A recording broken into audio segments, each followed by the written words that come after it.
சிவமே சிவாமே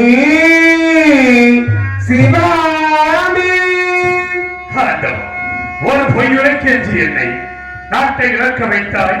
மனைவியும் மகனையும் விலைகோடி நிற்க வைத்து என்னை இந்த நிலைமையிலே கொண்டு வந்து நிறுத்தி வைத்தாயே இறைவா. பொய்யை உரைக்க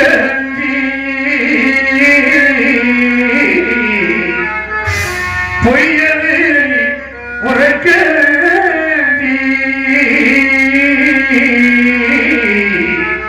பாவினான் புயலில் அடிமையானே.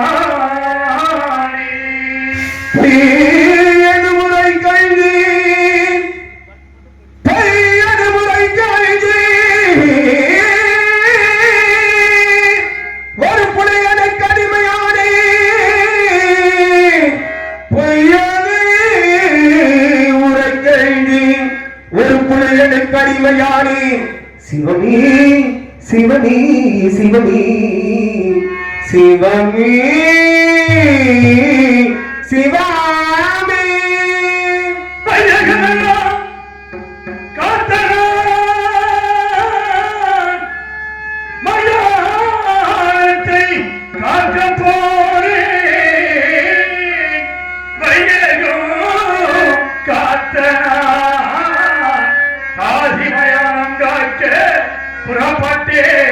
தெய்வமே தெய்வமே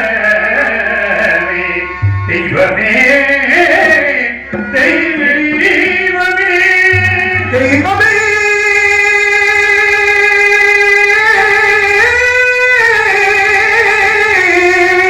தெய்வமே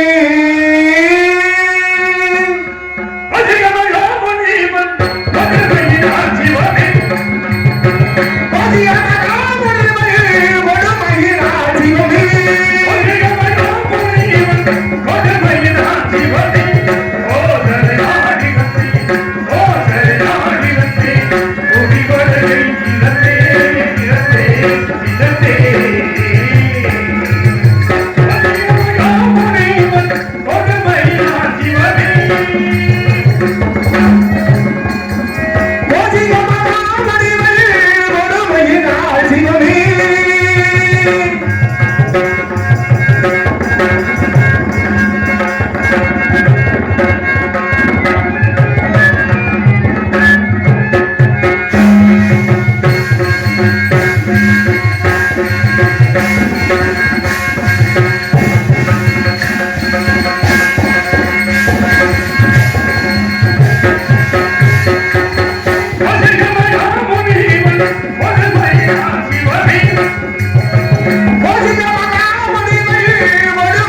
யாருக்கு என்ன உரை செய்தேன், யார் உரையை கெடுத்து வாழ்ந்தேன், இந்த மண்ணுலகில் அருள்வற்றாளர்கள் இன்பொற்று இருக்க வேண்டும் என்பதற்காக அல்லும் மகனும் மனிதமும் திருப்படியை பணிந்திருந்தேன். இறைவா, நான் என்ன குற்றம் செய்தேன்?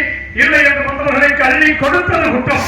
நீதி அபராது 56 தேசத்தையும் நெறிமுறையோடு ஆட்சி புரிந்தேன் ஆண்டவா, அதுதான் நான் செய்த குற்றமா? இறைவா, நாடு நகரங்களை இழந்தேன், பெண்குலத்தின் திருவிழக்கம் பத்திரிகை பிரிந்தேன், பாசத்தால் ஈன்றெடுத்த மகனை விட்டேன், நம்பிக்கையை வைத்திருந்த நண்பனை பிரிந்து நீதி அபராத செங்கோலை இழந்து நிலை கனமாக இருக்கும் என் நிலைமை கண்டு ஒரு மனம் இறங்கவில்லை. இறைவா, கல்லாகி விட்டாயா?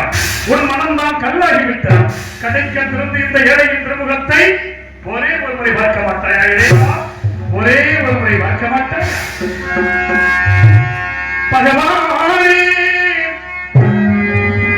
பகவானே, பகவானே, ஆ ஆ பகவானே நோனேனோ இதியாவும் இதினாரோ பகவானே நோனேனோ பகவானே நோனேனோ இதுதானோ நீதிதானோ பகவானே நோனேனோ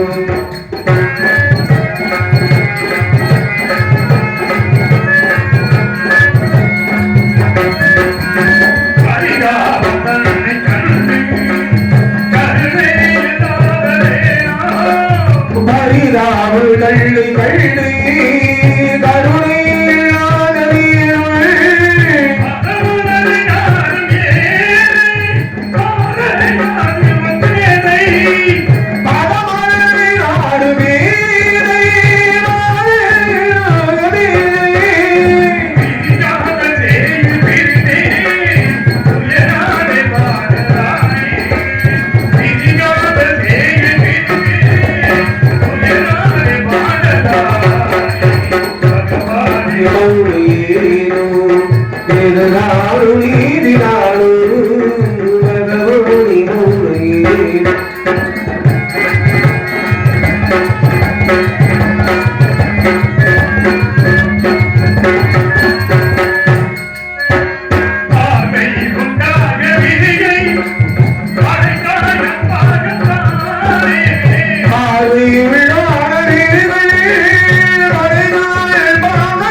பெற்று அமர்ந்திருக்க அவ்வப்போது ஆலோசனை அமைச்சர்கள் சிம்மாசனத்தில் அமர்ந்து செய்து கொண்டிருந்தேன். அப்பொழுது தமத்தில் சென்ற விஸ்வாமித்திர முனிவர் என் குணமண்டபத்திற்கு வந்திருப்பதாக காவலர்கள் வழங்கி உடனே அண்ணவரை எதிர்கொண்டு அழைத்து வந்து ஆசனத்தில் அமர்த்தினேன். சுவாமி, தாங்கள் என்னை நாடி வந்த காரணம் யாது சுவாமி என்று ஹரிச்சந்திரா, உனக்காகவும் உன் நாட்டின் நலனுக்காகவும் யாரும் செய்ய போகிறேன். அதற்கும் கொஞ்சம் திரவியம் வேண்டும். அதை உன்னிடத்தில் பெற்றுப் போக வந்து என்று தெரிவித்தார். நாட்டு மக்கள் நலனை கருதினான். எவ்வளவு வேண்டுமோ கேளுங்கள், தருகிறேன் என்று கேட்டார் முனிவர். மற்ற பானைகள் பதிலையை நிறுத்தி அதன் மீது ஆங்கார பிரமணம் செய்து அவன் கையிலே வெள்ளி கமன் கொடுத்து அதில் மாணிக்க கல் வைத்து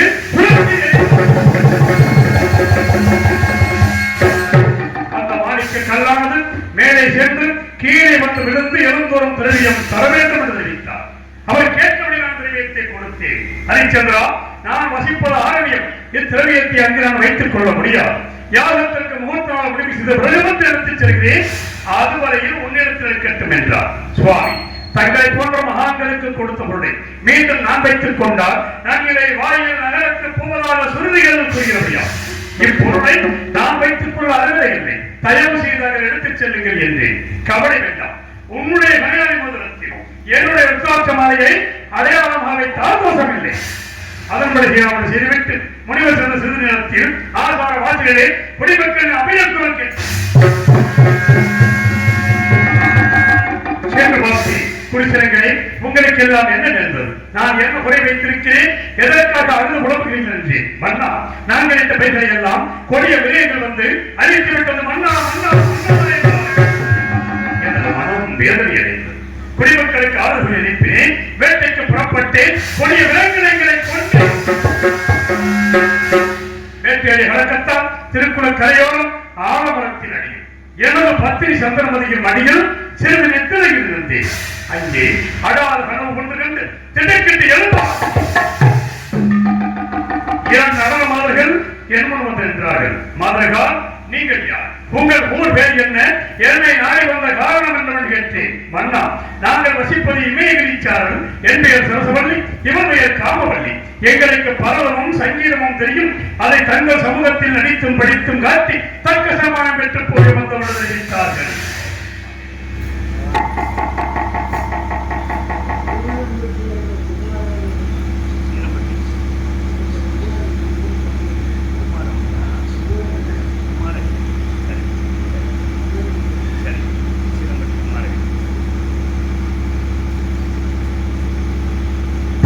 ஐயா அவர்கள் சீரம்பட்டி குமாரகிரி அவங்க ஊருக்கு நான் நடந்து போயிருந்திருக்கேன். ஐயா அவர்கள் 100 ரூபாய் பிடிப்பதற்கு வரப்படுகிறார்கள். நெஞ்சார்ந்த நன்றி. நன்றி, கலந்த வணக்கம்.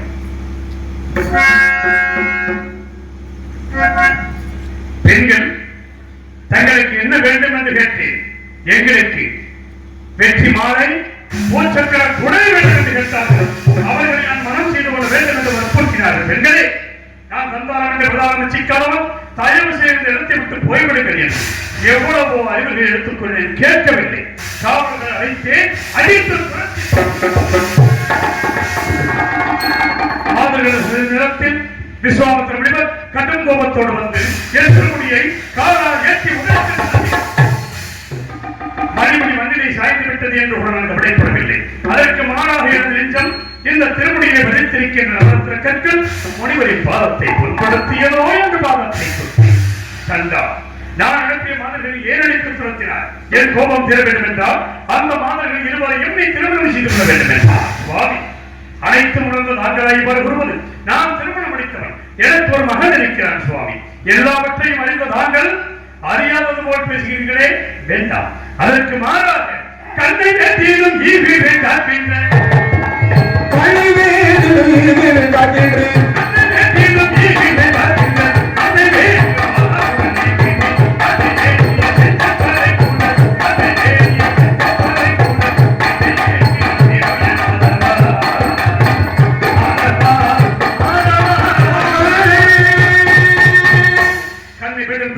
காக்கிறது 56 வருஷத்தை கேட்டாலும் வச்சுக்கின்றது.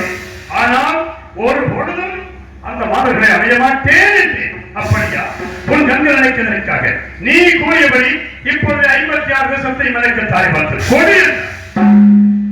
ஒரு வார்த்தை உபமானத்திற்காக சொன்னேன். இல்லை என்று சொன்னால் சொல் தவறியதாக போய்விடுமோ என்று கருதினான். அன்பு மனைவி தாராவையை எண்ணியிலே ஜலம் கொண்டு வச்சு முனிவருக்கு பயமாக 56 விஷத்தையும் தாரை வார்த்து சற்று நேரம் கழித்தேன். ஹரிச்சந்திரா, நீ யாகத்திற்கு கொடுத்தாய் அல்லவா திரவியம், அதை இப்பொழுது கொடு என்றார். அந்த திரவியத்தை அரண்மனையிலே களஞ்சியத்தில் வைத்து பூர்த்தியாக இருக்கிறது, எடுத்துக் கொள்ளுங்கள் என்று.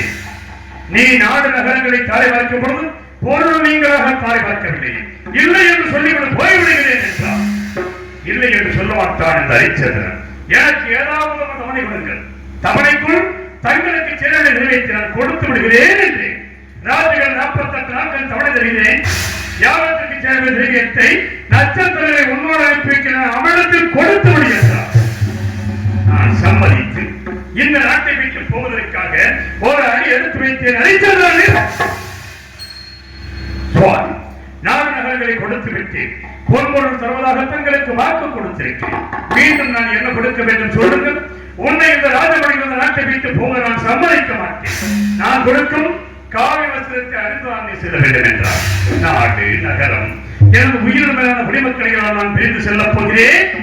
எனக்கு இந்த ராஜமுடியா பரிந்து தாராளமாக கொடுங்கள் என்று கூறிய நான்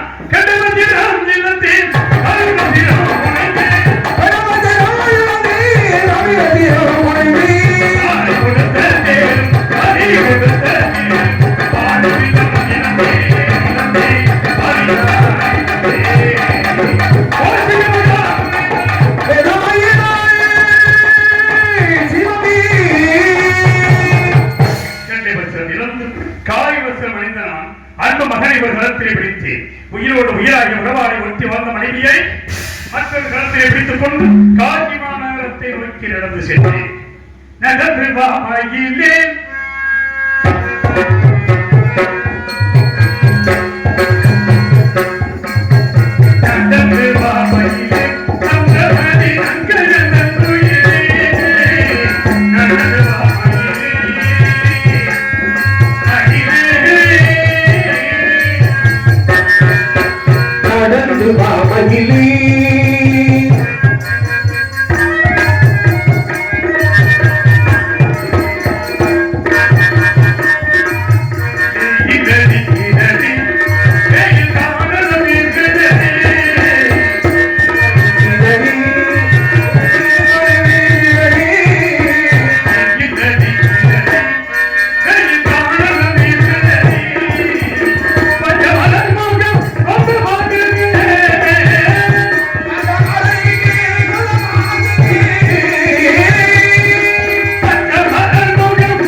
என்ன செய்வேன் வழி தெரியாமல் அழுது புலம்பிக் கொண்டிருந்தேன். என் மனைவி தாராவதி எதற்காக அழ வேண்டும் சுவாமி? நாங்கள் இருக்கும்போது ஏன் அழுகிறீர்கள்? என்னையும் மகனையும் விட்டு முனிவருக்கு தேவை பொருளை கொடுத்து விடுங்கள் என்றார். தாராவதி, உன்னை நான் விற்பதா? உற்றோரும் பெற்றோரும் என்ன நினைப்பார்கள்? கட்டிய மனைவி விட்டான் சண்டாளன் உலகமே என்னை படித்து பேசுவேன் தேவி என்று எவ்வளவோ அறிவுகளை எடுத்து கூறி இனிமேல் உங்களுக்கு எங்களை விட்டால் என்ன இருக்கிறது, என்னையும் மகனை விட்டு முனைவருக்கு கொடுத்து விடுங்கள் என்றார்.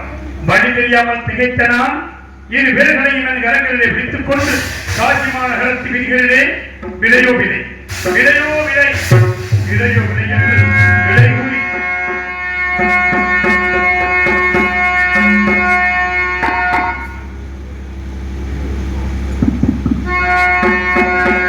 உலகம் அறியாத புதுமை,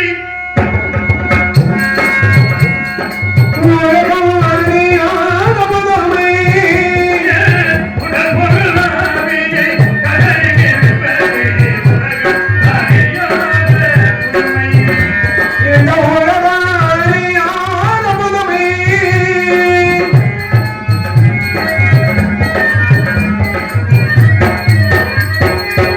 அலைகள் மேலும் சொல்வதை போல யானை வாயில் கலப்பதை போல அலைகடல் மீது துருவரை பாடு, யானை கருவினை போலே, விரையோ விரைந்தே விரையோ புகுந்தே உலகம் அறியாத புதுமை.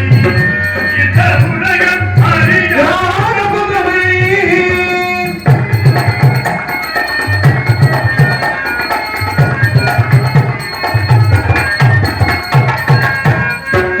கேளுமையா விலை கேளுமையா,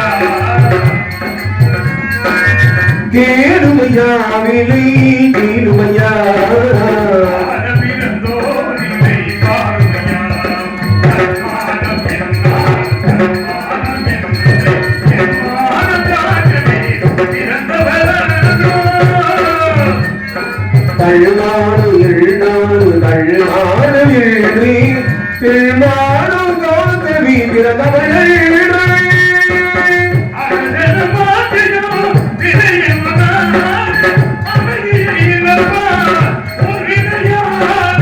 அரசனோடியோ விரிகள் முள்ளாடி அமைதியை இழப்பார் உள்வினையாடி.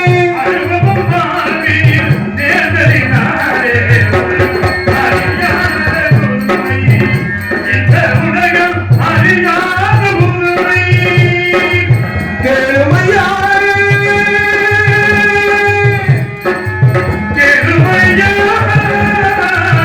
வீரை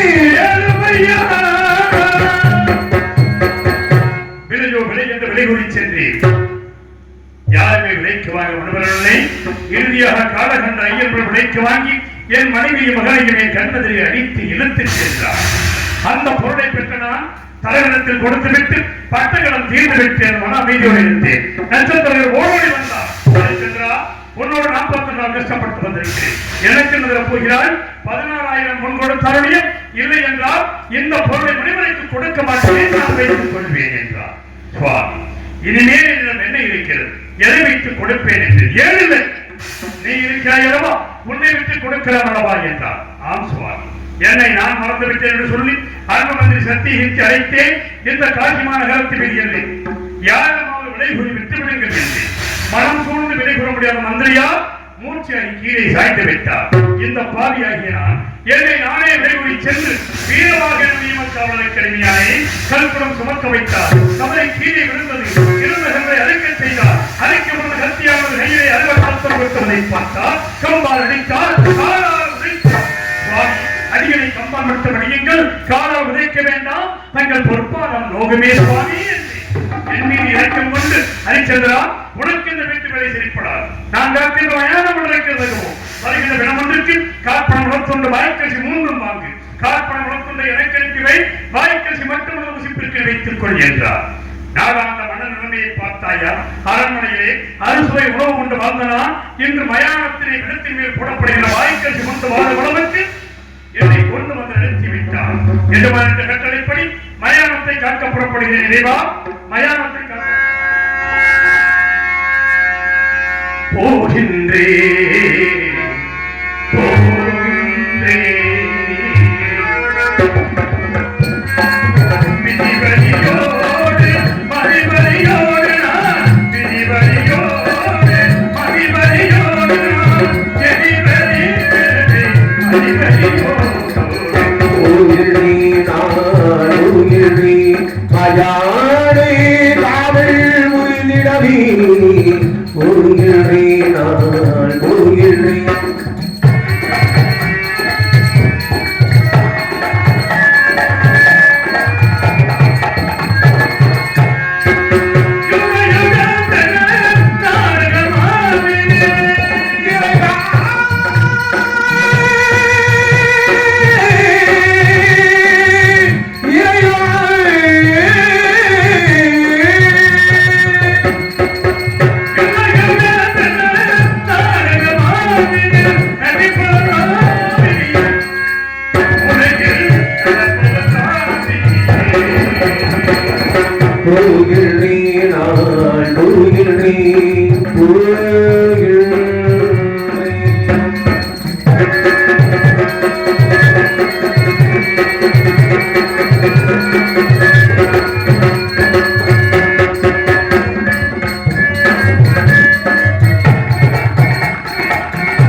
எஜமானுக்கு சொந்தமான மயானத்திற்கு வந்திருக்கிறேன். அதோ தெரியுமா மயானம்? ஒவ்வொரு மனிதனும் உற்பத்தியாகும் பொழுது ஒரு சாமியிடம் உள்ளங்கை அகலம் 10 மாதம் பயணம் எனும் தூக்கத்தில் சுருங்கிட்டு வந்திருக்கு வருகிறான். வந்த பிறகு என்னவெல்லாம் ஆட்டம் அடைவிட்டு இறுதியில் இந்த மயான கரைக்கு வந்திருக்கிறான். இப்பேற்பட்ட மனிதனின் வாழ்க்கை ஒரு சாமி இடத்திற்குள்ளே உள்ளங்கையே அகலத்திலே படுத்திருந்தே 10 மாதம் பயணம் எனும் தூக்கத்திலே உல்லாசமான வீடு ஒரு மனிதன் வாழக்கூடு. உல்லாசமான வீடு ஒரு மனிதன் வாழக்கூடு.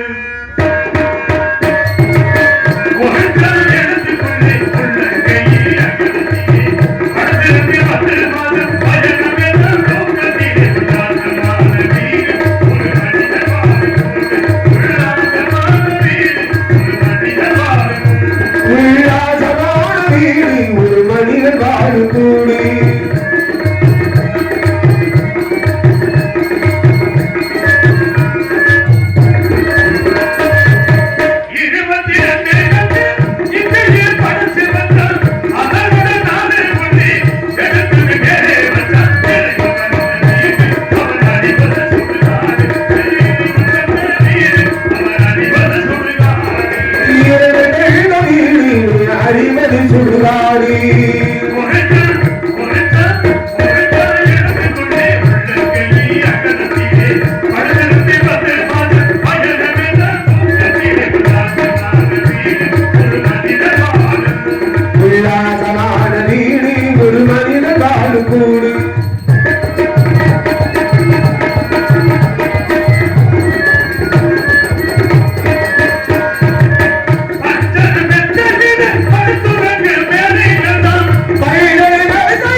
இந்த மயானத்தை காக்கும் அளவுக்கு என்னை கொண்டு வந்து நிறுத்திவிட்டான் இறைவன்.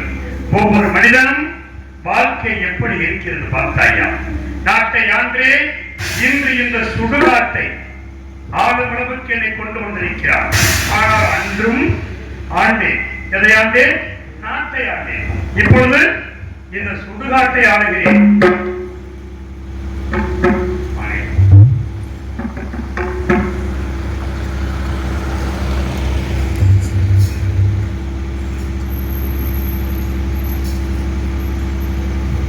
சோக்கலிங்கபுரம் அன்பு ஐயா அவர்கள் எனக்கு 500 ரூபாய் அன்பளிப்பளித்து கௌரவப்படுத்தியிருக்கிறார்கள். ஐயா அவர்களுக்கு நெஞ்சார்ந்த நன்றி கலந்த வணக்கம். ஏன் எனக்கு இந்த நிலை? ஏன் எனக்கு இந்த நிலை?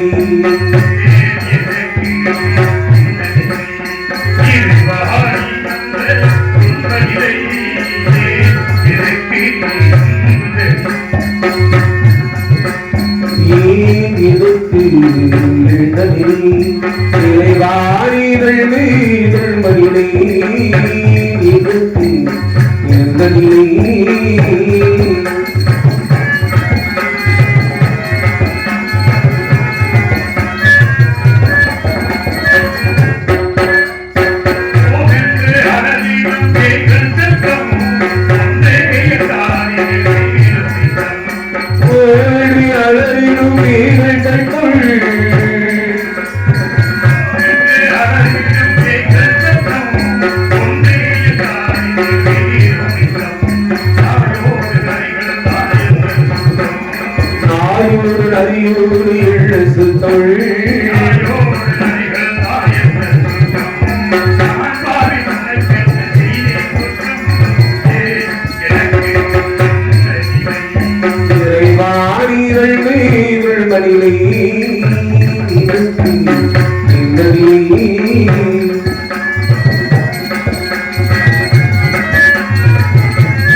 கேட்க வைத்திருக்கிறான்.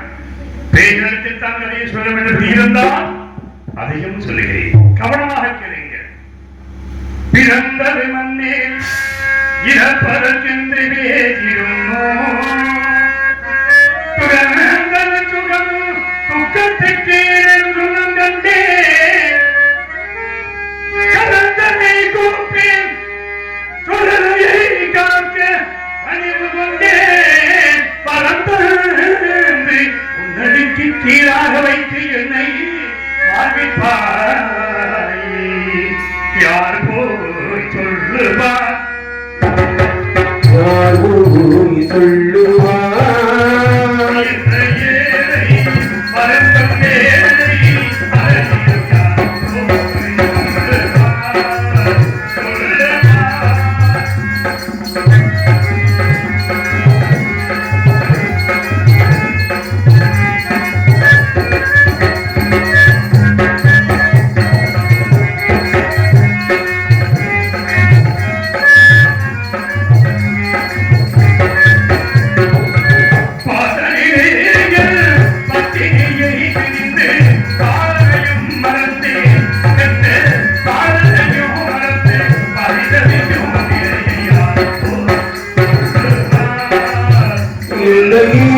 அதிகம் யார் கூறி சொல்லுவார்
இதுதான் நீ செய்த தர்மமா இறைவா?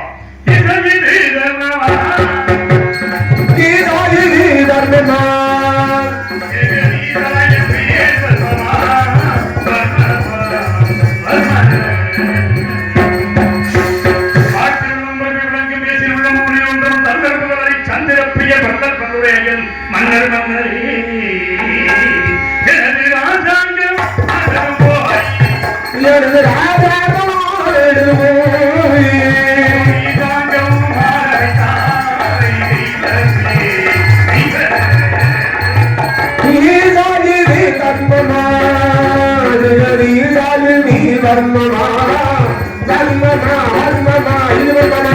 அங்கம் பங்கம் லிங்கம் பெருமிதம் கொப்பரம் கோசம் பிராணம் உடல் விஜயம் கொள்ள மேற்பாடம் நடனம் கெங்கனம் கேகேயம் கேரளம் பல்லவம் சிந்து சீனம் சோழனும் திராவிடமும் துர்மமும் துந்தரமும் தீர்க்கமும் சோழபுரம் வங்காளம் சிங்களம் கம்பீரம் ராவகம் மாடபுரம் தொங்காசம் மலையாளம் காம்போசம் காந்தாரம் பாண்டியம் பாண்டாரம் கதாரம் அயோத்தி என்ற நாட்டை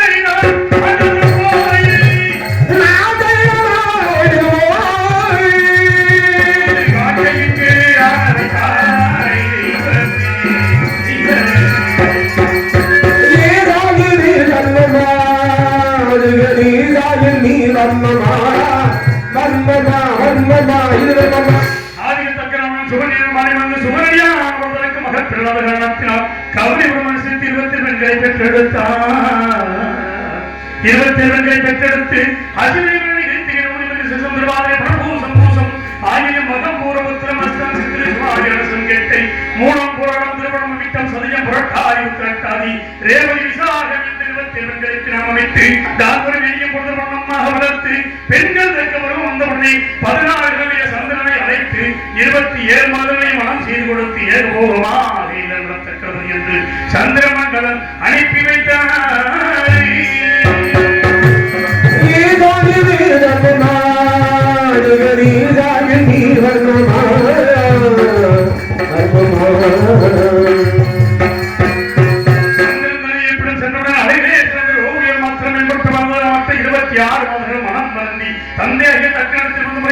தங்களுக்கு கோபம் வந்து அப்படியா செய்தார். இப்பொழுது அவர்கள் பூராக்களை ஈரமாக பூங்கட்டும் என்று சாபமிட்டவுடனே சந்திரன் சோழ சக்கரையில் அத்தனையும் இழந்து இருளில் மூழ்கினார். இருளதை கண்ட மாதர்கள் மனம் மறந்து தந்தையாகிய தக்கணத்தில் வந்து என் நாயகருக்கு வந்த விபத்துகளை போக்குங்கள் என்று சொல்ல மக்கள் மீது இரக்கம் கொண்டு மீண்டும் சந்திரனை அழைத்து இனி ஒரு பக்கம் கலைகள் தேயவும் மறுபக்கம் கலைகள் விடணும் என்று சாப விமோசனம் கொடுத்து சந்திர மண்டலம் அனுப்பி வைத்தார்.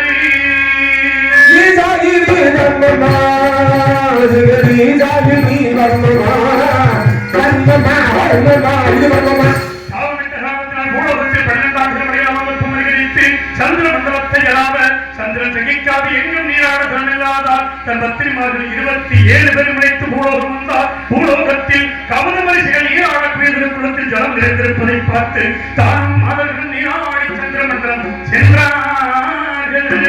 மறுநாள் காலையில் கவனமானது விருப்பத்திற்கு வந்து பார்க்கும் பொழுது அங்கே கனிந்த புஷ்பங்களும் உதிர்ந்த ரோமங்களும் நீரழைத்து மஞ்சள் நிறமாக இருப்பதை பார்த்து கோபமுற்று இந்த திருக்குளத்தில் யாரோ நீராடி சென்றிருக்கிறார்கள். இனி என்ன இல்லை, இந்த திருக்குளத்தில் ஆண்கள் நீராடினால் பெண்களாகவும் பெண்கள் நீராடினால் ஆண்களாகவும் போக்குவது என்று சாபமிட்டார்.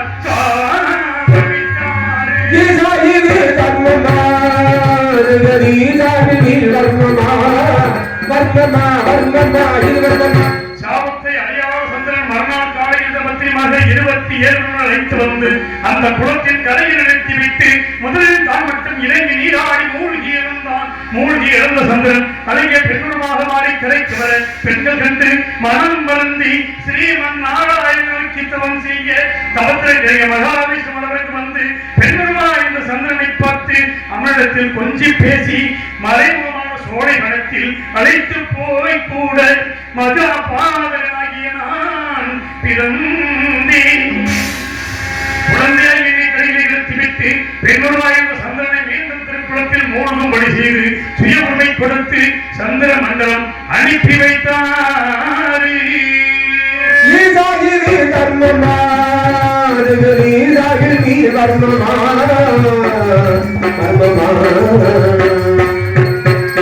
அந்த மனத்திலே வசிக்கின்ற கமலை அழைத்து குழந்தை அகியனை கொடுத்து இவன் மகா சத்தியவந்தன் தந்தாரம் என்று பிரதாரம் சிக்க மாட்டான், மெய்யன்றி பொய் சொல்ல மாட்டான், 56 தேசத்தையும் ஆணை என்ற சக்கரவர்த்தியாக வருவான், திருச்செங்கோட்டு வெற்றிக்கு வருவான், அவனிடத்தில் இவனை கொடி என்று உத்தரவு செய்து இவன் அறியாகி எனக்கும் சந்திரனுக்கும் பிறந்தபடினால் இவனுக்கு அரை சந்திரன் என்று பெயரை கிடைத்த பேரையா நான்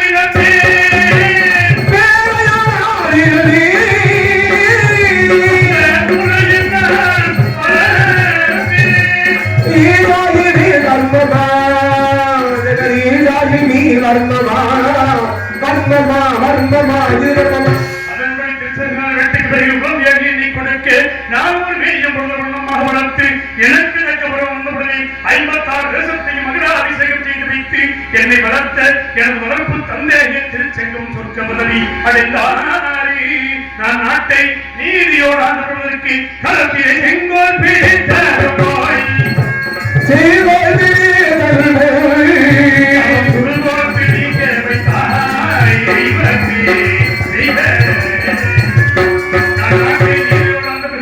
இரண்டு யாத்திரைவாசிகள் வந்தார்கள். எங்கெங்கு சென்றீர்கள், என்ன விசேஷம் என்று கேட்டேன். கண்ணமா அவர்களே பதினீர்கள் சந்திரனை மாலை கூட மங்கையான சொல்ல அதே சமயம் ஒரு ஓடையில் வந்து சேர்ந்தது. உடனே நுகத்தை சுத்தப்படுத்தி கண்ணமா அவரை புறப்பட்டு சென்று எனக்குரிய ஆசனத்தில் அமர்ந்திருந்து சந்திரமதியாவுடைய கலத்தில் மாலை ஏந்தி என் முன் நோக்கி வர அவர் கலத்தில் மங்கல்யம் பலி பலி பலி எனக்கு கோபம் வந்து மனித மன்னனை அழைத்து ஏற்கனவே திருமணம் முடித்துக் கொடுத்த மாலைக்கு மீண்டும் சுயவர வைத்திருப்பது எங்களை எல்லாம் அவமானப்படுத்தவா என்று கேட்டேன். உடனே மனித மன்னன் மற்ற தேசத்து அரசுகளை பார்த்து இந்த ஹரிச்சந்திர மன்னன் என் மகள் கலத்தில் மாங்கல்யம் இருப்பதாக கூறுகின்றானே, உங்களுக்கெல்லாம் தெரிகிறதா என கேட்க மற்ற தேசத்தரசர்கள் எல்லாம் என்னை பார்த்து நகைத்தார்கள். ஆகாயத்தை நோக்கி அசிரி தோன்றி அதை ஹரிச்சந்திரா இப்படி விளைக்கும் போது மாங்கல்யத்தோடு பிறந்தவன், இந்த மாங்கல்யம் யாரை உங்களுக்கு பொன்னுறவாக தெரிகிறதோ அவன் தான் இவரை மணக்க தகுந்தவன். இது உன்னுடைய கண்களுக்கு பொன்னுறவாக தெரிந்தபடினால் நீயே மணந்து கொள், சந்தேகப்பட வேண்டாம் என்று சொல்ல நான் ஆனந்த சந்தோஷத்தோடு சந்திரமதியை மாலை சூடி கோசல நாட்டுக்களுக்கு சென்று நாங்கள் சந்தோஷமாக வாழ்ந்த காலத்தில் எனக்கோ ஆண்மகனை பெற்றெடுத்தார். ஆண்மகன் பிறந்திருக்கிற மகிழ்ச்சியில் 7 நாட்கள் களஞ்சியத்தை திறந்து வைத்து அள்ளி செல்லுங்கள் செல்லுங்கள் என்று சொல்லி மேலும் வேலபாயங்கள் கூறி நான் பெற்ற மகனுக்கு யோகிதாசன் என்று பெயரிட்டு தேவர்கள் எல்லாம் கூடி தேவதாசன் என்று பெயரிட்டு அழைத்தேன். அப்பேற்பட்ட புத்தி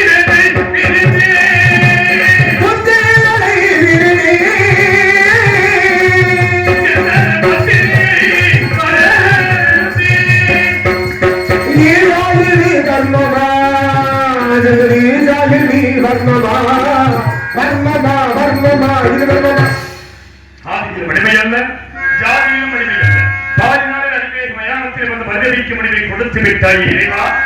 அதிலும் வலிமையல்ல, ஜாதியிலும் வலிமையல்ல, அதிலும் வலிமையல்ல, ஜாதியிலும் வலிமையல்ல, அதிலும் வலிமையல்ல, ஜாதியிலும் வலிமையல்ல, அதிலும் வலிமையாகி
இந்த இடத்தில் வந்து நான் சத்தியத்தை மறந்துவிட்டேனே.